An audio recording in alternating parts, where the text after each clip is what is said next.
what it boils down to is the question of whether Andrew willfully misconducted himself as a trade envoy to such a degree as to amount to an abuse of the public's trust in him. And that, I suppose, would depend on what evidence there was against him. The Director of Public Prosecution, Stephen Parkinson, says that he has total confidence that police will examine any relevant evidence that might point to potential criminality by Andrew Mountbatten-Windsor.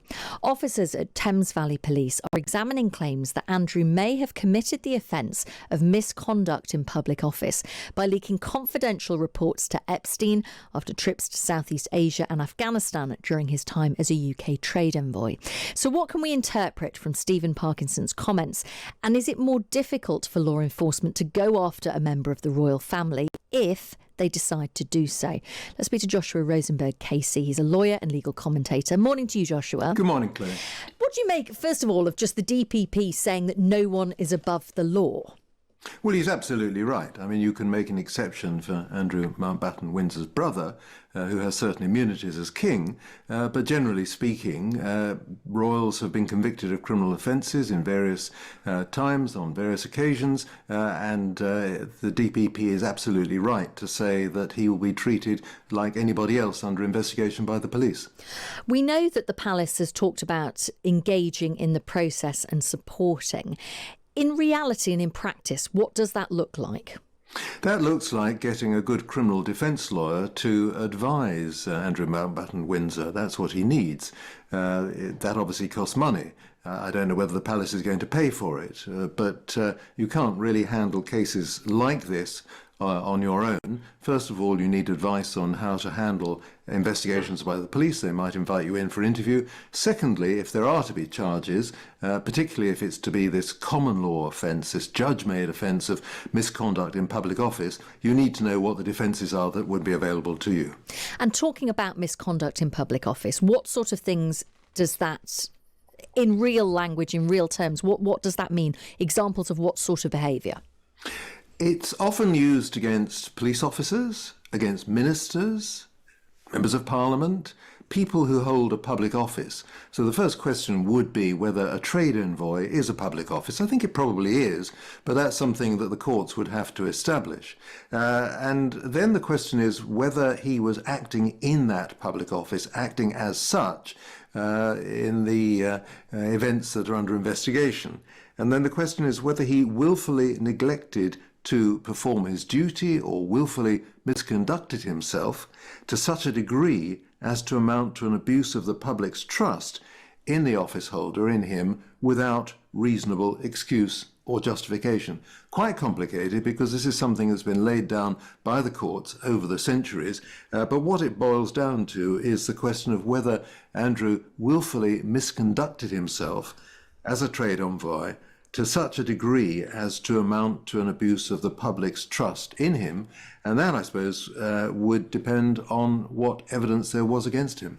I mean, there's also the element as well, which we mustn't forget, of Gordon Brown, the former Prime Minister, intervening, calling on the Metropolitan Police to investigate sex trafficking after uncovering evidence that Epstein's private jet landed in Britain about 90 times.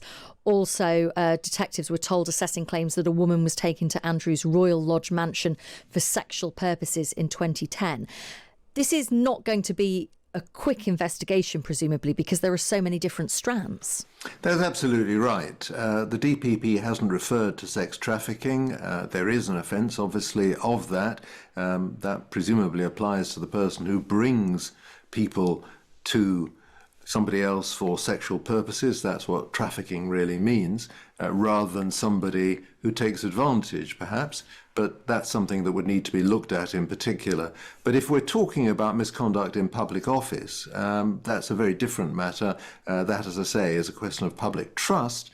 And in those circumstances, yes, again, it would require the police to look at what Andrew Mountbatten-Windsor did during the decade that he was a trade envoy, and to consider whether he did anything that, as I say, would amount to abuse of the public's trust, or whether, as he would undoubtedly say, he was given a wide discretion by ministers to act in the best interests of the country. He may not have got everything right. He may have spoken out of turn occasionally. But unless it can be shown that he acted willfully without reasonable excuse or justification to misconduct himself in that office, well, he might well have a defence to anything the police might throw at him. Talk us through the process now. So police are examining information. What's the threshold for things to be taken further? And what would the process be of taking things further? The police would start by looking, I suppose, at government records if they would be able to obtain them, which presumably they would, but that goes back over a period of 10 years. They would certainly look at the Epstein emails and see if any of those suggested improper behaviour by Andrew Mountbatten-Windsor. Ultimately, they would invite him in for an interview, to be interviewed by the police under caution to see what he has to say. Now, he may say nothing at all, or he may say that he doesn't really remember the details, or he may say that as far as he was concerned, he always acted in the national interest. And the national interest in a trading deal may well involve giving somebody information which encourages that person to invest. And that's the rather difficult sort of issue that the police will have to investigate. Now, if the police think, and they will have the advice of lawyers from the Crown Prosecution Service while they're doing this investigation, if the police think there is a justification for a charge, they will send that off to the Crown Prosecution Service, headed by Stephen Parkinson, Director of Public Prosecutions, and lawyers there will look at the police evidence. They may ask for further evidence. Ultimately, they've got to decide whether they think criminal charges are going to stick, whether they think there should be a prosecution. In light of who we're talking about here, Andrew Mountbatten-Windsor, member of the royal family, would we know if he was questioned by police? Well, the police sometimes do let on. I think quite often they do, because they feel that they are under some pressure to explain what they're up to. And if we're talking about months and months ahead, possibly people will be saying, well, what are the police doing about this? And they may well say that they have invited him in for interview, or he's given an interview, or he's declined to be interviewed, or whatever it might be. So yes, I think we might know that he's spoken to the police if that comes to be the case. But on the other hand, we certainly wouldn't know what was said. No, of course. Joshua, really good to get your analysis this morning. Thank you so much. That's Joshua Rozenberg, KC, lawyer and legal commentator. Yeah, so whatever happens next for Andrew Mountbatten-Windsor, what should his brother do? So far, the King has removed Andrew's titles and kicked him out of his mansion. But how could he prepare the monarchy for a potential criminal investigation? Jack Royston is Newsweek's chief royal correspondent. He's with us now. We've just heard from Joshua Rozenberg how the legal system could work. Where do you think we're heading? Are we heading towards a criminal investigation? I think it's looking increasingly likely that the CPS and the police are preparing themselves for that potential outcome. And I think what the palace can do and what the king can do to help kind of protect themselves and also prepare is simply to, at an early stage, bring in an outside law firm to review what material they have on their email servers, for example. Likely that they will have pertinent emails, and then voluntarily, proactively hand that over to the police. What the palace is saying right now is that King Charles stands ready to support the police if asked, which is all very well and good, but that does leave this possibility. Let's say the police and the CPS don't go for it. Let's say there's maybe some kind of ruling from the CPS that Andrew, for some reason, didn't count as a public official because, maybe it says that UK trade envoys aren't civil servants. Maybe they decide that a working royal isn't a public official. Obviously, there'll be huge public anger at the idea that Andrew's got off on a technicality, and the palace would have missed their opportunity to show the public that they were willing to support Andrew being prosecuted. And then obviously what you get is that backlash is going to engulf the monarchy, because the perception will be that royals will simply never, ever, ever be charged because they're royal.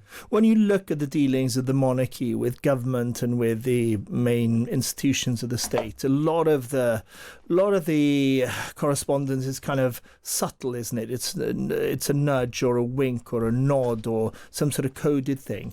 Is the king basically signalling, do you think, that, the police should get on with it, and he's trying to say to Number 10, it's fine with me, go ahead with it, I know what needs to happen? Or is there still a sense, do you think, that he feels some sort of protective, brotherly kind of love? I think he feels very conflicted, not least of all because, the other noises of that have been coming out of the palace over the past few months, not particularly explicit or official or on the record, but the other noises coming out are around the fact that Andrew's mental health and psychological situation is said to be quite fragile. So I think that would probably be a huge concern for Charles, and he would be concerned not to do anything that kind of pushed Andrew over the edge. But needless to say, the amount of evidence we have here is just astonishing. And obviously the very detailed account that Andrew gave to Emily Maitlis in 2019 lies in ruins. It was obviously, a tissue of nonsense. And so now we have a situation where it's expanded from Virginia's original allegations to wider allegations that women were trafficked to him. Of course, he denies those and always has. But also now these misconduct in the public office allegations are growing. And I mean, the Times has been reporting very well and diligently and importantly on the role of David Stern, who was director of Pitch at Palace, but also described Epstein as his boss. But also at Newsweek, we've been reporting on the fact that even in the same email chains that some of these trade reports were being passed to Epstein, there were also conversations about Sarah Ferguson's debts, which Epstein obviously paid off. Now, that creates the implication that potentially there was a quid pro quo relationship there, which Andrew will need to explain whether that's true or not. And if Andrew was leaking these trade envoy reports to Epstein because that was part of a deal for Epstein to give Andrew a financial benefit via the paying off of Ferguson's debts, that could be a really material factor in the CPS calculations about whether an offence has been committed here, because misconduct in a public office is very loosely defined. It's a hundreds of years old law, and there were some failed prosecutions of journalists some time ago because the cases were put badly by prosecutors. But one of the key things that they will need to land with the jury is that any misconduct was serious and willful. You have to know that what you're doing is wrong. And if Andrew might say, well, I thought Epstein was going to benefit Britain's national interest via these trade reports I was passing on to him. But if he was doing it in order to get Fergie's debts paid off, then that defence would presumably disintegrate. Jack, not a lot of people got sympathy for Prince Andrew at the moment, but anyone who's at the centre of a massive media storm normally has a sort of, communications team around them. Anyone who's on the receiving end of criminal investigations has a legal team around them. And not to mention your family and other support structures. What has Andrew, the former Prince Andrew, actually got these days? We know he's been stripped of titles and, where he lived and all that, but what has he still got around him to enable him to handle this? Almost nothing. So he's not represented in PR or legal terms anymore. And even the staff in Sandringham, many of them are refusing to work for him. They've been kind of on strike, some of them saying we're not going to do it. And then, Charles has kind of squirreled him away at Sandringham, where, Charles does go at points, but it's not his, regular day-to-day home. He doesn't live there, except for when he visits. So there isn't an awful lot. In Windsor, when the Queen Elizabeth II was alive, she was in Windsor. So Andrew had his mother right there. His daughters, two, would be close by him. He lived with Sarah Ferguson, so he had a kind of community and network there. And that is absolutely not the case in Sandringham. So he's probably currently living a very lonely existence. I mean, I actually did a kind of YouTube thing for Newsweek saying, in a way, it was almost like it's not that different from Epstein's house arrest. He can't really go anywhere because everybody hates him. And in a way, he's living in a gilded prison. But of course, it's not just the kind of the punishment. It's not generalized punishment that the public is looking for. They're looking for proper, concrete accountability and evidence that the establishment will not simply close ranks and protect people in powerful positions. Do you think people are going to be ultimately disappointed, or will that play out in the end? We've seen so many times when the police have not prosecuted in relation to royals, and I think they probably do in some ways have the kind of failed prosecution of Paul Burrell maybe in the back of their minds. But I am growing to think that they probably will, at the very least, investigate and maybe even bring charges over the misconduct in a public office allegations.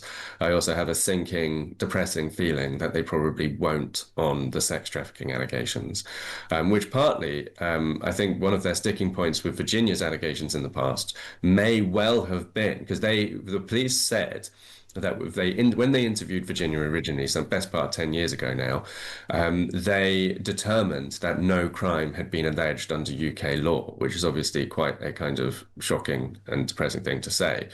So I went out and kind of tried to do a bit of a deeper dive on that. And it does in fact turn out that modern sex trafficking laws weren't introduced until about 2003. And Virginia's allegations were 2001. So it may well be that part of the problem the police and the CPS had with prosecuting Virginia's allegations was an absence of modern sex trafficking law to spring to bear against it. They do now have an allegation from, or at least there has been the threat of a civil lawsuit against Andrew in relation to a woman in her 20s at the time in 2010. So they would have the 2003 Sexual Offences Act to bring to bear against her allegations, but she also has not actually approached the police, as far as we know. The police are assessing her allegation via anti-monarchy campaign group Republic, who kind of sent over a link to a BBC article. But obviously they will not realistically charge Andrew unless they have had a chance to speak to her themselves. Jack, thank you very much. Absolutely fascinating and really interesting just to hear that Andrew is not only sort of shunned and, largely shunned by staff as well, but going through all this without a legal team and without a sort of crisis comms team. I mean, that's pretty unheard of. I know from what I do in the day job that most people that you see in the news have got a whole load of people to help them through something that, whichever side your sympathies are on and whether they're guilty or not, it's a big thing to handle, this level of publicity and this level of scrutiny. But that requires money. And if that money was given by the king, then that probably wouldn't sit very well with the public. But then everyone's entitled to legal defence. So will the taxpayer end up with... Will Andrew get legal aid if this goes further?